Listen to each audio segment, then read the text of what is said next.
어려운 철학책을 한 글자 한 글자, 한 문장 한 문장 함께 읽으면서 설명해 드립니다. 안녕하세요. 철학책을 강독해 주는 남자 철강남입니다.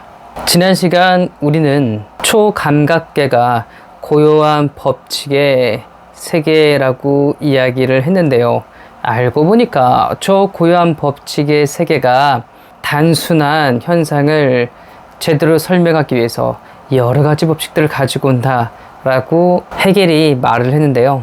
그렇다면 헤겔이 말하는 이 오성의 설명이 무엇인지 한번 읽으면서 알아가 보도록 하죠. 우리가 함께 읽을 것은요, 헤겔 정신현상학의 2의 89쪽 이 오성적 설명의 구조부터 한번 읽어보도록 할게요. 헤겔에 따르면 오성이 현상의 법칙이라고 설명하는 것은 실제로 현상을 설명하는 오성 자체의 법칙성일 뿐이다. 즉, 오성이 법칙의 형식으로 자체 내 구별의 계기를 설정하고 다시 그렇게 설정된 구별을 법칙 자체로서 지향하는 것이다. 예를 들어 전기를 설명하면서 우리는 그 요소로서 양전기와 음전기를 구별해서 설명하지만 실제 전기 자체에 있어 이런 두 요소의 구별은 없다. 그것은 설명을 하기 위해 요구된 필연성이지 전기 자체가 가지는 필연성은 아닌 것이다. 실제 양전기에는 음전기가 함께 있으므로 그 둘의 구별은 결국 오성이 만든 구별이다. 또 다른 예를 들자면 사물의 운동 내지 중력을 설명하기 위해 도입되는 시간과 공간 또는 거리와 속도 등의 구별은 사물 자체가 갖는 구별이 아니라 오성 자체가 사물 현상을 설명하기 위해 부과하는 구별일 뿐이다. 자, 오성은요, 저 대상에 대해서 이야기를 할 텐데요. 저 대상은 우리가 보이는 것은 현상이요, 우리가 보이지 않는 것은 저 초감각적인 세계, 어떤 법칙의 세계가 있어서 그 법칙에 비추어서 이 형상들이 다양하게 움직인다라고 이야기를 했는데요. 알고 보니까 저런 법칙들이 있는 것은요, 현상을 설명하기 위해서 우리가 상정한 법칙이다 라고 이야기를 하고 있네요. 무슨 말이냐면요, 현상은 그냥 그대로 흘러가요. 그냥 그 자체의 자기의 모습을 가지고 있어요. 그런데 그 단순하고 스스로가 흘러가는 그 현상을 설명하기 위해서 우리가 일부러 현상하고 다른 가정들을, 법칙들을 만들어서 현상을 이해하려고 한답니다. 예를 들어 그냥 전기는 전기라는 거예요. 양전기와 음전기, 플러스 마이너스 극은 없어요. 그냥 전기는 일종의 흐름입니다. 그런데 그것을 우리가 임의로 양전기와 음전기라고 구별해 놓은 거예요. 이게 재밌는데요. 건전지를 보면요, 그러니까 플러스 극이 조금 튀어나와 있어요. 이를 통해서 시각적인 효과는 어떻게 느껴지시나요? 플러스 극이 튀어나와 있으니까 전기는 플러스에서 나와서 저 마이너스 쪽으로, 음전기 쪽으로 갈 것 같잖아요. 그런데 과학이 발달하면서 알게 됐죠. 전기는 어떻게 흐릅니까? 우리가 마이너스라고 생각하는 여기에서 플러스 쪽으로 향하고 있죠. 어떻게 보면 전기라는 건 헤겔이 말했던 힘 혹은 운동과 같은 것일 수 있습니다. 그 자체일 수 있어요. 그냥 이렇게 저렇게 흘러가는, 지지직 흘러가는 그 흐름만 있는 거죠. 그걸 우리가 플러스 마이너스라고 구분한 겁니다. 현실은 그냥 전기적인 어떤 현상, 어떤 흐름만 있는데 그걸 우리가 저 전기라는 현상을 설명하기 위해서 플러스와 마이너스라는 그런 법칙을 만들어냈다. 이렇게 이해하시면 좋을 것 같아요. 더 나아가 헤겔은 이야기를 하네요. 중력이라든지 시간과 공간이라든지 거리와 속도 같은 것도 그냥 우리가 이렇게 저렇게 흘러가는 현상들을 만들어 놓은 법칙에 불과하다라고 이야기를 합니다. 진짜 대상이 구별되는 것이 아니라요, 우리가 임의로 구별하고 있다는 이야기죠. 이와 같이 구별이 사태 자체의 구별이 아니므로 그 구별은 다시 지향되어야만 한다. 이처럼 구별을 만들고 다시 그 구별을 지향하는 과정이 곧 설명이다. 우리가 전기에서 플러스 극과 마이너스 극을 왜 이야기할까요? 시간과 공간을 왜 이야기하고 거리와 속도를 왜 말할까요? 그것은 저 대상이 우리 자연이 흘러가는 운동을 잘 파악하고 이해하기 위해서 그러는 것 아닌가요? 그런데 뭡니까? 우리가 저 현상에 대해서, 저 자연에 대해서 잘 파악하고 이해한다고 했던 것이 알고 보니까 저 현상과 대상을 잘 파악하고 이해하는 것이 아니라, 즉 사태 자체, 저 일어나는 현상, 대상의 그 자체의 구별이 아니라 우리 사유의 구별, 우리 의식의 구별이었으니 이거는 대상을 온전히 알려고 하는 우리의 처음의 목적과 부합하지 않기 때문에 좀 지양해야 되지 않을까요? 저 사태 자체 대상을 알고 싶어서 이렇게 저렇게 말한 다양한 법칙과 설명들이 알고 보니까 대상과는 다른 구별된 건데, 그걸 또 멈추지 않고 이 구별을 다시 지향해서 왜 우리가 저렇게 구별을 했는데, 왜 플러스 마이너스, 양전기, 음전기, 혹은 시간과 공간, 중력, 거리와 속도 같은 것을 이야기하는데, 지금 우리가 구체적으로 살아가고 있는 이 현상 혹은 저 대상의 어떤 작용을 알고 싶어서 그런 거잖아 라고 함으로써 또 둘의 구별을 다시 한번 지향하는 것이 설명이라고 헤겔은 이야기하고 있네요. 말하자면 A가 B라는 것을 설명하기 위해 오성은 A, B, C가 서로 다르다는 구분을 설정한다. 그리고는 A는 C이고 C는 B이므로 곧 A는 B라고 설명한다. 이처럼 현상은 단순한 것인데 설명을 위해 요소를 분리하고 구별하며 설명을 통해 다시 그 구별을 넘어서면서 요소들을 결합하는 것이다. 예를 들어 잎은 왜 녹색인가? 잎과 구별되는 엽록소를 설정함으로써 이 현상을 설명한다. 즉 잎이 곧 엽록소는 아니다. 그런데 잎에 엽록소가 있고 엽록소가 녹색이므로 잎은 녹색이다. 그러나 실제 현상계에 있어서는 처음부터 끝까지 잎과 엽록소 그리고 녹색은 서로 구별되지 않고 잎의 엽록소의 녹색으로서 함께 존재한다. 이처럼 오성은 현상을 설명하기 위해 현상의 요소를 구별하며 다시 그 구별을 지향한다.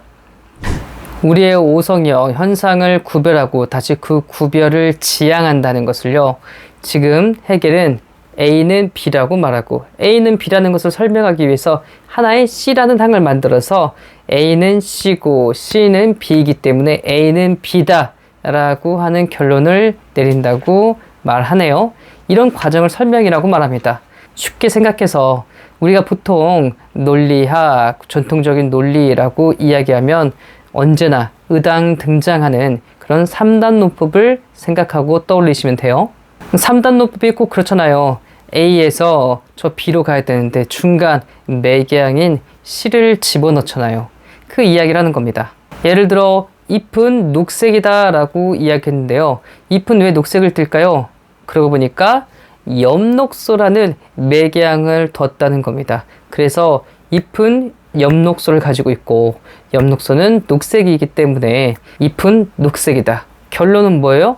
처음하고 똑같아요. 달라지는 건 없어요. 그런데 그것을 설명하기 위해서 하나의 매개항, 둘 다에 상관되는 그런 매개항을 만든다는 거죠. 그래서 결국엔 저 매개항은 뭐예요? 아하, 그렇구나. 그래서 잎은 녹색이구나. 바로 알 수 있는, 더 이상 엽록소를 매번 또 설명하지 않아도 되는 그런 단계가 된다는 거죠. 물론 첫 번째하고는 다릅니다. 잎은 녹색이다와 잎은 엽록소를 가지고 있다. 엽록소는 녹색을 띠게 한다. 그래서 잎은 녹색이다. 이렇게 하는 것과는 다릅니다. 두 번째가 훨씬 더 고차원적인 인식이죠. 한번 매개를 거친 건 이렇게 자꾸 더 한 단계 상승하는 지향된 그런 의식이죠. 이렇게 하나하나 단계별로 지향해서 절대정신까지 간다는 것이 헤겔의 정신현상학에서 이야기하는 최종적인 논리적 구조입니다. 또 다른 예로 번개를 들 수 있다. 우리는 번개란 무엇인가를 설명하기 위해 번개와 구분되는 전기를 가져와 번개를 설명한다.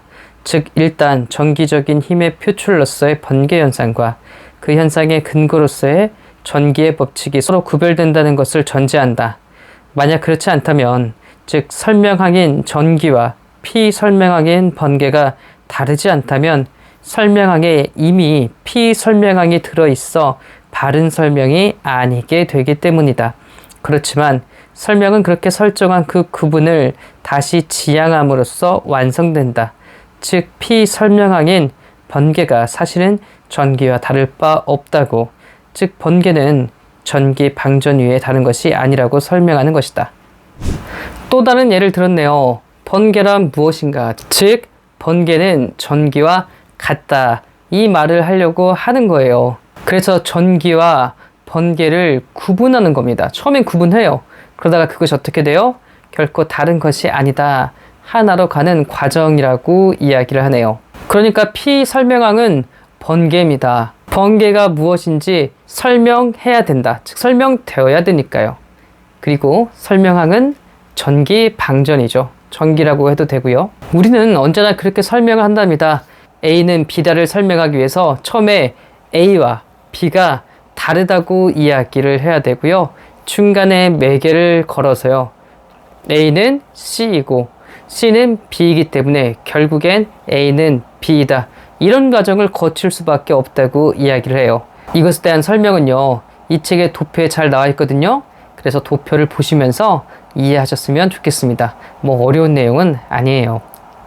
이처럼 구별을 정립하고 다시 그 구별을 지향하는 운동은 바로 오성의 운동이다.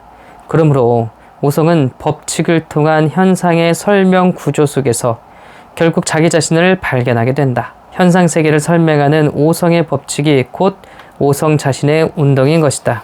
이처럼 구별을 형성하고 다시 그 구별을 지향하는 설명의 운동성은 곧 오성 자신의 운동이다. 생성과 변화의 운동은 현상계의 운동이면서 동시에 초감각적 세계의 법칙이며, 그 법칙은 곧 법칙을 설명하는 오성 자신의 운동의 법칙인 것이다. 이로써 오성이 포착하는 초감각계의 실상은 다시 전도된다. 설명이란 건요, 저 대상, 저 현상이 직접적으로 우리에게 주는 것이 아닙니다. 어디에서 일어나는 거죠? 우리 사유에서 일어나는 거고요.